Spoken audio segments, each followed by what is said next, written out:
Gue gak tahu siapa yang ngelakuin, cuman kalau lo melihat nih yang ngelakuin mau ngapain? Iya, nggak habis pikir sih. Nggak habis pikir. Apa gitu di Apa? otaknya dia. Apa masalahnya sampai di teror-teror kayak gitu tuh apa gitu? Iya. Lempar-lempar duit kayak gitu. Iya. Kita kan seneng ya. Gila. Manajernya sadis tuh ya. Sadis Oh, ya. gitu. Ini kenapa menurut gue berhasil, Cing? Ini karena memang dari Apa berkat manajer? Asik. Bener. Apa berkat pemain? Ini kayaknya manajernya oke deh ya. Harus bisa mandiri lah. Kalau jawaban template-template pejabat nih, saya tidak bisa bantu apa-apa, ya kan? Anak saya kerja keras sendiri. Lihat usaha-usahanya. Usaha tuh ya. Iya. Lihat usaha-usahanya buka kurung, saya bantuin.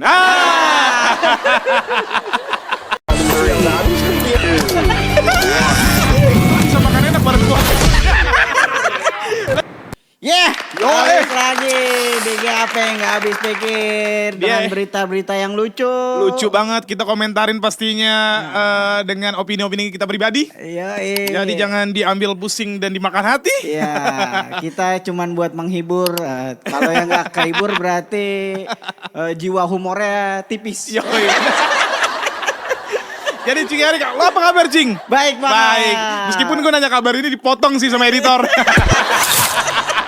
Karena kelamaan kan. Iya, betul. Jadi kita bakal komentarin beberapa berita teman-teman yang pastinya dari internasional ataupun nasional. Reaksi kita masih sama. Yang humor-humor pastinya beritanya aneh-aneh karena tidak ada dan tidak mungkin. Iya, dan nggak habis pikir. Nggak habis pikir pokoknya. Akan selalu ada berita-berita yang lucu. Coba kita lihat berita pertama ada apa ya? Nah ini. Ini dia teman-teman. Rekaman CCTV detik-detik rumah calon gubernur Aceh dilempar granat. Wih, gila, ngeri Granat banget ya. coy. Bukan petasan lagi tapi granat. Ini lumayan teror paling sadis nih. Coba temen, ada videonya deh, ada videonya. Nah, ini videonya nih. Ini kita lansir dari detik.com ya guys. Tuh. Boom. Gila. Ini kayaknya granatnya yang ini kali ya. Tekanannya tuh agak tipis. rendah, iya. Cuman ini dilempar ke rumah orang juga senewen kan. Kalau petasan banting nggak apa-apa. Iya, ini granat. Ini granat, Bray. Jadi ini gue akan bacain atau highlight sedikit beritanya. Jadi ada CCTV 2 orang tadi kenal berjenis kelamin laki-laki melempar bom diduga granat di arah garasi rumah milik calon gubernur Aceh Bustami Hamzah saat subuh. Senin subuh, tanggal 2 September teman-teman. Jadi dalam video rekaman CCTV tersebut tampak 2 pria menggunakan sepeda motor datang dari arah kanan rumah calon gubernur yang akrab disapa Ombus tersebut. Nah, jadi kita tadi udah lihat videonya. Ini dilempar granat, guys. Gila, ini apalagi kita tahu kalau sebentar lagi mau pilkada dong. Iya, jadi agak was-was. Agak was-was. Ya, ini teror yang kayak gini sebetulnya nggak sekali 2 kali di Indonesia. Sebelumnya yang paling lumayan rame bom buku, lu inget gak Cing? Oh, bom buku, iya. Ya kan, rumahnya Ahmad Dhani. Benar. Rumahnya Ketua Umum Pemuda Pancasila tuh, Yapto. Oh iya. Terus ada beberapa, itu juga lumayan teror, menurut gue teror lumayan mencekam. Bom. Gue gak tahu siapa yang ngelakuin, cuman kalau lo melihat nih yang ngelakuin, mau ngapain? Iya, nggak habis pikir sih. Nggak habis pikir. Apa gitu di otaknya dia. Apa masalahnya sampai di teror-teror kayak gitu tuh apa gitu loh. Iya. Lempar-lempar duit kayak gitu. Iya. Kita kan seneng ya. Lempar granat nih. Pilkada ya kan. Ini menurut gua salah satu hal yang lumayan tidak terpuji. Iya, tidak boleh dicontoh. Tidak boleh dicontoh. Itu kan banyak keluarganya di dalam rumah itu kan tiba-tiba meledak. Lo lagi di mana gitu lawan sampai dilempar granat. Dan nggak cuma 1 orang kan, maksudnya di situ banyak orang yang tidak berdosa. Bener, anjir lo ngomong berdosa kayak lagi perang di Gaza nih gue.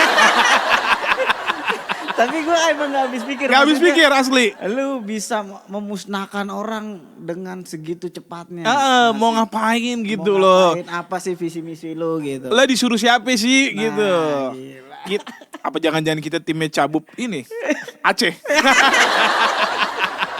Gak, semoga gak akan terulang lagi teman-teman.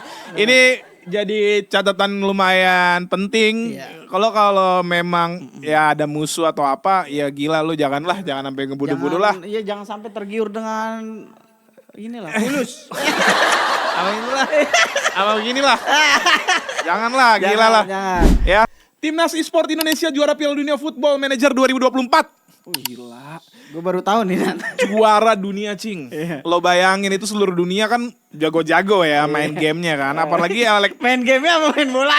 Kalau main bola fisiknya ya kita lagi so-so lah. Karena kita pas tapping ini Indonesia mau lawan Arab Saudi kan. Di kualifikasi Piala Dunia sama lawan Australia. Tapi Indonesia itu kalau gue pikir-pikir ya. Kenapa selalu kalah ya, Nan? Iya.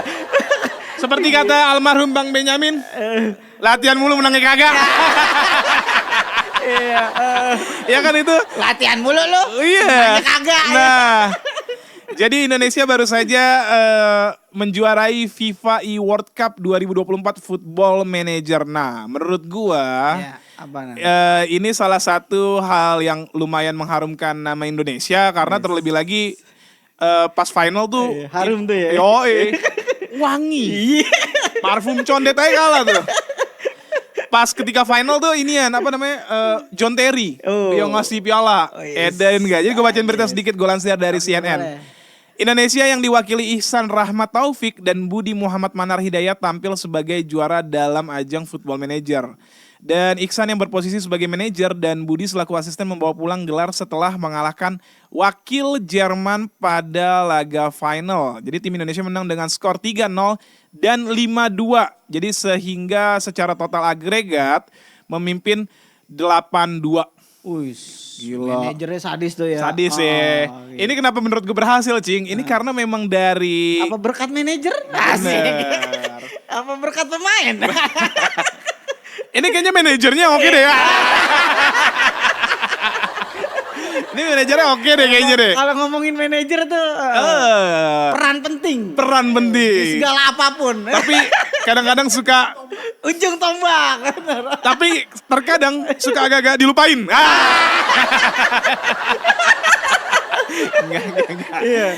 Ini kenapa menurut gua dilupainnya kalau lagi kayak menang gini padahal ada peran penting tuh ya. Ada peran penting. Bener. Tapi kalau kalah manajernya gimana sih nih?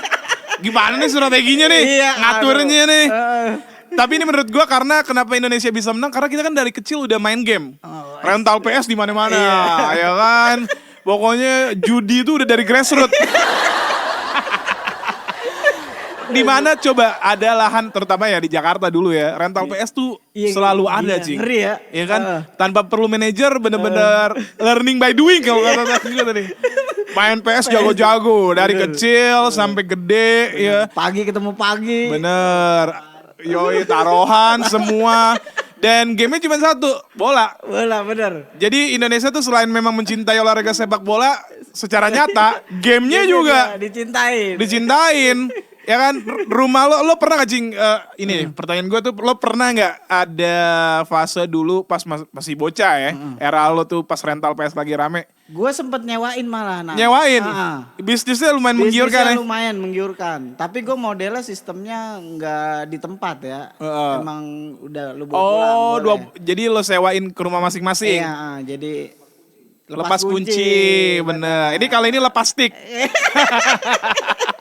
Enggak lo nyewain 24 jam gitu? Iya 24 jam. Ada aja tuh yang ngoling tuh jam 3 pagi, jam 2. Iyalah itu semua. Dan itu sempat ada yang kenapa-napa gak Cing? Hilang kah atau apa? Kalau hilang gak sih? Rusak sih seringannya ya. Stick, lebih ke sticknya sih ya. Iya. Gini nih mainnya begini nih. Orang mah begini. Begini ya. Kayak ngetik. Ini kita patut acungi jempol. Menurut gua jadi kalau sepak bola nyata mau bener-bener bagus, ya kita bisa contoh lah. Jadi ada SSB udah di mana-mana, pelatihannya udah di mana-mana. Jadi main bola dari kecil, ya kan? Main bola bukan titipan soalnya. Ada kan banyak. Katanya banyak di luar sana pemain-pemain titipan, ya kan? Bukan just tip barang aja, pemain juga bisa dititip. Jago lo emang kalau masalah lempar bola. Kementerian Kesehatan sebut Dr. Aulia dipalak senior PPDS Undip 20-40 juta per bulan dan disuruh buat tesis untuk senior. Ini kejadiannya lumayan cukup sedih kita.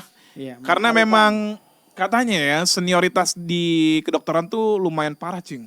Berarti sejenis pemerasan sini. Yang kita tahu memang Dokter Aulia Risma ini udah meninggal, almarhumah. Sedih banget, Cing. Pokoknya karena apa tuh? Karena saking capeknya, terus senior pressure tuh lumayan tinggi banget. Mengejar ini kali ya. Mengejar 20-40. Asli disuruh-suruh. Pokoknya terus ditekan lah pokoknya mas senior lah. Dan memang cerita tentang senioritas di kedokteran tuh bukan urban legend, memang kisah nyata. Nah ini lumayan sedih karena ada salah satu VN-nya yang dia bilang sama bokapnya, nangis-nangis udah nggak kuat, udah nggak bisa, apalagi nih dokter spesialis.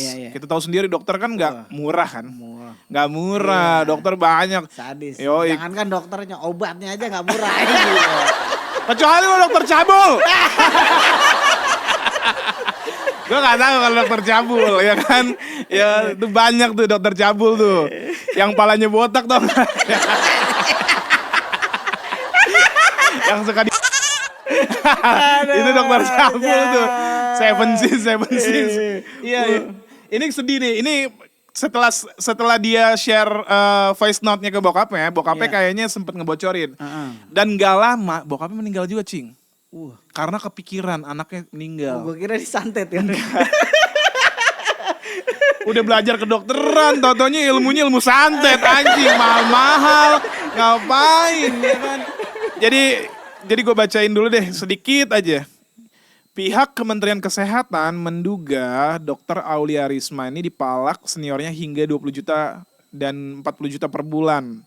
Seperti diketahui, Kemenkes saat ini sedang melakukan investigasi soal dugaan bullying yang diduga menyebabkan Dokter ARL ini mengakhiri hidupnya.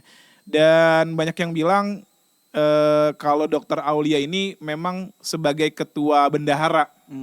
Jadi dia nggak sendiri, Cing. Jadi junior-juniornya juga dimintain untuk ngasih ke senior. Anjay. Bahkan ada yang minta mobil, minta komunitas ya. Asli. Gua nggak tahu kenapa ini nggak bisa diputus. Maksudnya yang nggak habis pikir tuh kok bisa gitu. Iya nggak habis pikir kenapa ini nggak diputus, karena mungkin menurut gue analisa gembel. Takutnya gue di Anabel. Dasar benar, gue suka. Takutnya gue dikecam sama dokter-dokter kan. Iya. Katanya ini tuh biasanya turun-temurun karena balas dendam, Cing. Lo junior nih. Hukum alam lah ya. Uang lo habis ya kan. Lo kalau jadi senior juga bakal malah ke bawah terus aja. Iya. Tapi ini kan berpengaruh dengan pasien-pasien ya. Bener. Pada akhirnya disembur dong. Iya, pada akhirnya jadi mahal ya. Gue kira alam badukun. Pada pasiennya. Iya sih. Gue kalau ngomongin gini bisa jauh nih ntar ke BPJS juga. Jadi jauh ya. Enggak, semoga dokter-dokter ini udah gak ada lagi nih. Senior-seniornya tolong deh kalau lo menganggap lo lagi nonton. So tau lo. Lo so tau anjing. Geng WNI di Jepang dikabarkan buat resah warga. Kemenlu lakukan penyelidikan. Ini geng motor apa geng apa nih? Ini geng beng ya. Gue juga gak tahu nih. Ini gue gak paham. Jadi ada sekumpulan tenaga kerja Indonesia atau TKI yang memang punya komunitas, Cing. Gangster nih. Gangster bener-bener. Ngapain dia bikin geng ya? Iya. Kayaknya gak diterima kalau di Indonesia kali ya. Gue pengen di negara lain. Padahal di sana lebih serem ada Yakuza ya? Ya iya. Atau Yakuza. Yakin usaha sampai. Nih jadi gue lansir langsung dari Detik News. Ada kabar viral di media sosial para warga negara Indonesia atau pekerja migran Indonesia membuat geng di Jepang. Keberadaan geng WNI di jalanan Jepang itu disebut telah bikin resah karena bikin susah orang yang hendak melintas. Jadi, ini ada videonya sebetulnya. Jadi mereka tuh memang duduk kayak di Indonesia, duduk di trotoar. Ngemper, ngerokok, ngopi, tidur, main gaple mungkin. Ini antara tipis ini gak punya duit kayaknya dia. Nongkrongnya di jalanan aja deh. Bener. Gue juga nggak habis pikir teman-teman, kenapa dia berani banget buat geng di Jepang gitu. Nah itu dia, padahal geng-geng Jepang kan tahu sendiri. Serem-serem kan? Anjir. Kayaknya dia udah nggak takut sama Yakuza di sana deh. Nggak apa ya? Gak ada takutnya, mentalnya lumayan baja. Lumayan ngeri nih mentalnya. Lumayan ngeri. Nggak habis pikir juga. Maka dari itu katanya KBRI Tokyo mengeluarkan himbauan kalau memang terjadi apa-apa, para WNI ini menanggung konsekuensinya sendiri. Jadi tidak melibatkan KJRI atau KBRI meskipun lo orang Indonesia. Oh, jadi nggak dilindungin dia nih? Nggak dilindungin. Emang sampah-sampah begini ditendang aja udah. Liar deh ya. Liar. Dan sebetulnya ada Instagramnya Cing. Setelah gue cek, nggak ada Instagramnya, hilang. Kayaknya emang di-delete deh. Langsung. Soalnya teman-teman ini ada pelajaran.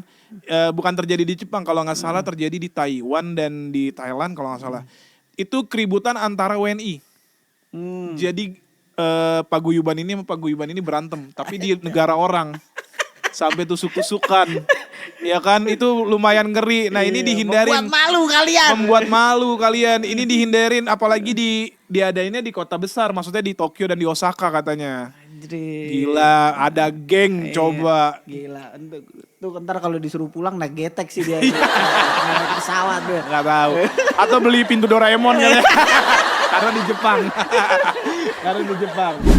Nah, ini emang berita paling punchline sebetulnya, guys. Mantan presiden di Korsel jadi tersangka suap karena carikan menantunya kerja. Nah lu. Jadi mantan presiden di Korea Selatan, teman-teman, jadi tersangka suap karena carikan menantunya kerja. Ini mantan presiden aja dihukum, dijadikan tersangka. Syukurnya di negeri kita gak ada, Cing. Masa sih? Syukurnya gak ada tersangka. Ini lumayan jadi rame akhir-akhir ini karena apa ya? Ini berita yang relate lagi di Indonesia. Iya, lagi pas nih. Lagi pas ya kan. Jadi banyak kan ayah-ayah di sana yang menjadi pejabat dengan sayang anaknya dicariin kerjanya. Wih, kalian takut miskin. Bapak tahu kalian gak bisa kerja.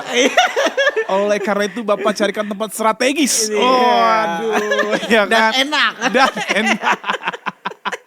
Harus bisa mandiri lah. Kalau jawaban template-template pejabat nih, saya tidak bisa bantu apa-apa. Ya kan. Anak saya kerja keras sendiri. Lihat usaha-usahanya. Usaha tuh ya. Iya. Lihat usaha-usahanya, buka kurung, saya bantuin. Banyak lah pokoknya usahanya. Banyak udah. Iya kan, usahanya banyak banget. Ini beritanya gue bacain dulu nih. Ini persis sebetulnya mirip nih. Mirip aman negeri dongeng di luar sana. Jaksa Korea Selatan atau Korsel mengidentifikasi mantan Presiden Moon Jae-in sebagai tersangka dalam kasus suap. Kasus ini melibatkan dugaan perlakuan istimewa terhadap menantu laki-laki Moon dalam mendapatkan jabatan tinggi di sebuah maskapai penerbangan. Sebagai imbalan, pemerintah era Moon diduga mengatur penunjukan penting terhadap seorang politisi Korsel yang mendirikan maskapai penerbangan yang menjadi tempat menantu Moon bekerja tersebut. Dugaan praktik suap itu terjadi beberapa tahun lalu, namun penyelidikannya masih berproses hingga kini. Jadi ada ya gift ya kan, ada hadiah-hadiah tertentu yang paling enak disuapin kan. Waktu kecil kalau disuapin enak banget. Enak. Maka jadi nafsu ya? Iya. Emang paling enak kalau tapi suka gak sadar ke bawah sampai gede. Jangan-jangan anak gue GTM nih, gerakan tutup mulut. Jadi gue suapin deh, ya kan. Suapinnya pakai jabatan, iya dong. Suapinnya pakai uang-uang, kan. Kayaknya kamu bakal kenyang kalau pakai ini. Tapi lagi-lagi nggak habis pikir nih, dan tidak terjadi di Indonesia. Jangan dipotong. Negeri kita tuh negeri bersih. Negeri kita tuh negeri istimewa. Tidak ada perlakuan pejabat yang sedemikian rupa kayak di Korsel. Harusnya Korea Selatan tiru di Indonesia. Benar. Tiru nutupinnya.